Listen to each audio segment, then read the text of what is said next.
ಸತತವಾಗಿ ಒಂದು ತಿಂಗಳು ರೇಖೆ ಮಾಡಿದರೆ ಏನಾಗುತ್ತೆ? ಯಾವ ಅನುಭವ ಆಗುತ್ತೆ? ಏನು ಫೀಲ್ ಆಗುತ್ತೆ? ಇದು ಸಾಮಾನ್ಯವಾಗಿ ರೇಖೆ ಹೊಸದಾಗಿ ಕಲಿತೇ ಇರೋರು ಹಾಗೂ ರೇಖೆ ಬಗ್ಗೆ ಆಸಕ್ತಿ ಇರುವವರು ಮನದಲ್ಲಿ ಮೂಡುವಂಥ ಪ್ರಶ್ನೆ. ಸಾಮಾನ್ಯವಾಗಿ ಯಾವುದೇ ದಿಢೀರಂತ ಆಗೋದಿಲ್ಲ, ಎಲ್ಲದಕ್ಕೂ ಟೈಮ್ ಬೇಕು. ರೇಖೆಗೂ ಸಹ ಇದರ ಅನುಭವವನ್ನು ನೀವು ನಿಧಾನವಾಗಿ ಪಡೆಯಬೇಕು. ಈಗ ನೀವು ರೇಖೆ ಕಲಿತು 30 ದಿನ ಪ್ರಾಕ್ಟೀಸ್ ಮಾಡ್ತಾ ಇದ್ದರೆ ಏನಾಗುತ್ತೆ ಅಂದರೆ, ಮುಂಚೆ ಏನು ಹೇಳೋದಂದರೆ, ನೀವು ದೇಹದ 26 ಪಾಯಿಂಟ್ಸ್, 7 ಚಕ್ರ ಹಿಡ್ಕೊಂಡು 26 ಪಾಯಿಂಟ್ಸ್ಗಳಿಗೆ ನಿತ್ಯವೂ ತಪ್ಪದೇ ಸೆಲ್ಫ್ ಫೀಲಿಂಗ್ ಮಾಡ್ಕೋಬೇಕು. ಕೆಲವೊಬ್ಬರು ಇವತ್ತು 1-2 ಪಾಯಿಂಟ್ಸ್ ಮಾಡ್ಕೊತಾರೆ, ನಾಳೆ ಬಿಡ್ತಾರೆ. ಹಾಗಲ್ಲ. ಅಥವಾ ಇನ್ನೂ 2 ದಿನ ಬಿಟ್ಟು ಮತ್ತೆ ಮಾಡ್ತಾರೆ. ಇವತ್ತು ಪೂರ್ತಿ ಏನೋ ಸುಸ್ತಾಯಿತು, ಇವತ್ತು ಆಗೋದಿಲ್ಲ, ನಾಳೆ ಮಾಡ್ತೀನಿ, ಹಾಗಲ್ಲ. ನಿರಂತರತೆ ಇರಬೇಕು. ದಿನವೂ 3 ನಿಮಿಷ 26 ಪಾಯಿಂಟ್ಸ್ಗಳಿಗೆ ಹೀಲಿಂಗ್ ಮಾಡ್ಕೋಬೇಕು. ಎಟ್ ಎ ಟೈಮ್ ಮಾಡ್ಕೊಳ್ಳಿಕ್ಕೆ ಆಗಲಿಲ್ಲ ಅಂದರೆ ಬೆಳಗ್ಗೆ ಒಂದಿಷ್ಟು, ಮಧ್ಯಾಹ್ನ ಒಂದಿಷ್ಟು, ಸಾಯಂಕಾಲ ಒಂದಿಷ್ಟು, ರಾತ್ರಿ ಮಲ್ಕೊಳ್ಳೋವಾಗ ಒಂದಿಷ್ಟು ಪಾಯಿಂಟ್ಸು, ಒಟ್ಟು ಬೆಳಗ್ಗೆ ಎದ್ದ ನಂತರ ರಾತ್ರಿ ಮಲಗುವವರೆಗೆ 26 ಪಾಯಿಂಟ್ಸ್ಗಳನ್ನು ಮೇಲೆ 3 ನಿಮಿಷ ಹೀಲಿಂಗ್ ಮಾಡ್ತಾ ಹೋಗಬೇಕು. ಹಾಗಾದರೆ ನಿಮಗೆ ಒಂದು ವಾರದ ನಂತರ ನಿಧಾನವಾಗಿ ಅನುಭವ ನಿಮಗೇ ಗೊತ್ತಾಗ್ತದೆ.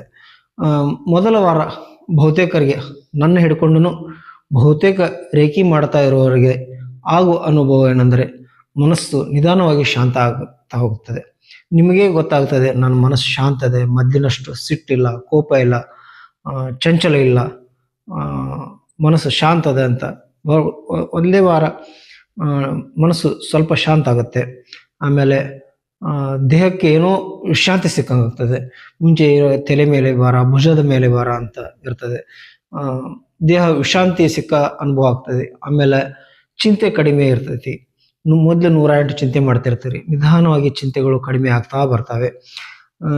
ರೇಖೆ ಮಾಡುವವರು ಅಲ್ಲಿ ಈ ಶಕ್ತಿಯ ಹರಿವು ಆಗ್ತಾ ಇದೆ ಅಂತ ಹೇಳೋದು ನಮ್ಮನ್ನೇ ಫೀಲ್ ಆಗ್ತದೆ. ಅಷ್ಟೇ ಅಲ್ಲ, ನಾವು ಇನ್ನೊಬ್ಬರಿಗೆ ಹೀಲ್ ಮಾಡುವಾಗ ನಮ್ಮ ಕೈಗಳು ಬಿಸಿ ಆಗ್ತವೆ, ಕೆಲವೊಬ್ಬರಿಗೆ ವೈಬ್ರೇಷನ್ ಆಗುತ್ತೆ.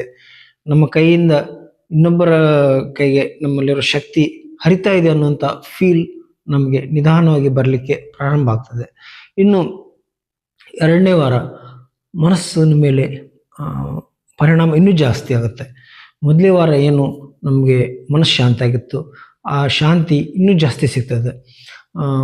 ಕೋಪ ಆಮೇಲೆ ಆತಂಕ ಕಡಿಮೆ ಆಗ್ತಾ ಇರೋದು ಗೊತ್ತಾಗ್ತದೆ. ಮುಂಚೆ ಮಾತಿಗೆ ಸಿಟ್ಟು ಹೇಳ್ತಾ ಇರ್ತೀವಿ, ಅದು ನಿಧಾನವಾಗಿ ಕಡಿಮೆ ಆಗುತ್ತೆ, ಮನಸ್ಸು ಶಾಂತ ಆಗುತ್ತೆ. ಆಲೋಚನೆಗಳು, ನಾವು ಮಾಡುವಂಥ ವಿಚಾರಗಳಲ್ಲಿ ನಿಧಾನವಾಗಿ ಸ್ಪಷ್ಟತೆ ಕಂಡು ಬರ್ತಾ ಹೋಗುತ್ತೆ. ಆಮೇಲೆ ವಿದ್ಯಾರ್ಥಿಗಳಿಗೆ ಓದಿನತ್ತ ಗಮನ ಜಾಸ್ತಿ ಆಗ್ತದೆ, ಏಕಾಗ್ರತೆ ಜಾಸ್ತಿ ಆಗ್ತೈತಿ.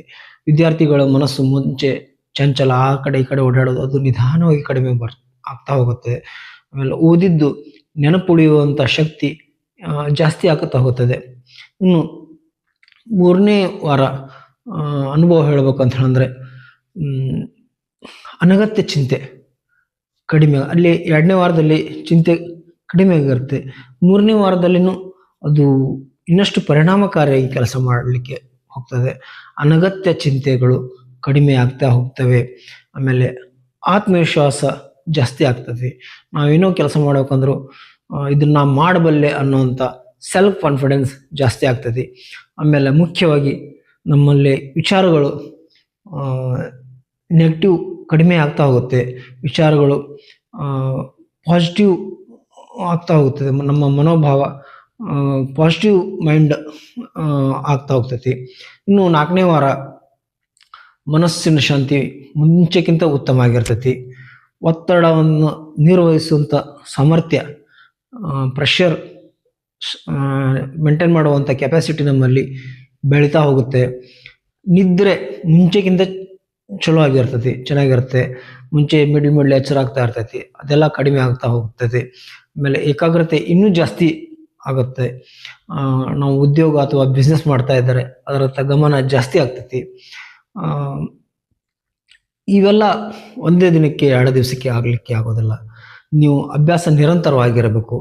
ರೇಖೆಯಲ್ಲಿ ಮುಖ್ಯವಾಗಿ ನಿರಂತರತೆ ಇಂಪಾರ್ಟೆಂಟು. ಕಂಟಿನ್ಯೂಸ್ ಇರಬೇಕು. ಅದೇ ಮುಂಚೆ ಹೇಳ್ದಂಗೆ ಇವತ್ತು ನಾನು 4 ಪಾಯಿಂಟ್ ಮಾಡಿದೆ, ಇವತ್ತೇನೋ ಕೆಲಸ ಬಂತು ಬಿಟ್ಟಾಯಿತು, ನಾಳೆ ಒಂದು 7-8 ಪಾಯಿಂಟ್ ಮೇಲೆ ಹೀಲ್ ಮಾಡಿಕೊಂಡೆ, ಹಂಗಲ್ಲ. ನಿತ್ಯ 26 ಪಾಯಿಂಟನ್ನು 3 ನಿಮಿಷ ಹೀಲ್ ಮಾಡ್ಕೊಳ್ಳಿ. 30 ದಿನ ಆದಮೇಲೆ ನೋಡಿ, ಅಷ್ಟೇಕೆ ಒಂದು ವಾರ 15 ದಿವಸದಿಂದನೂ ನಿಮಗೆ ಈ ಮನಃಶಾಂತಿ, ಕೋಪ ಕಡಿಮೆ ಆಗೋದು, ಏಕಾಗ್ರತೆ, ಮೈಂಡ್ ಪಾಸಿಟಿವ್ ಆಗೋದು, ಪಾಸಿಟಿವ್ ಥಿಂಕಿಂಗ್ಸ್ ಇವೆಲ್ಲ ಕಾಣ್ತಾನೆ ಹೋಗುತ್ತವೆ. ಮತ್ತು ಇನ್ನೇಕೆ ತಡ, ನೀವು ರೇಖಿ ಕಲಿಯಿರಿ. ಆನ್ಲೈನ್ ಅಥವಾ ಆಫ್ಲೈನ್ ಎರಡರಿಂದನೂ ನೀವು ರೇಖಿ ಕಲಿಯಬಹುದು.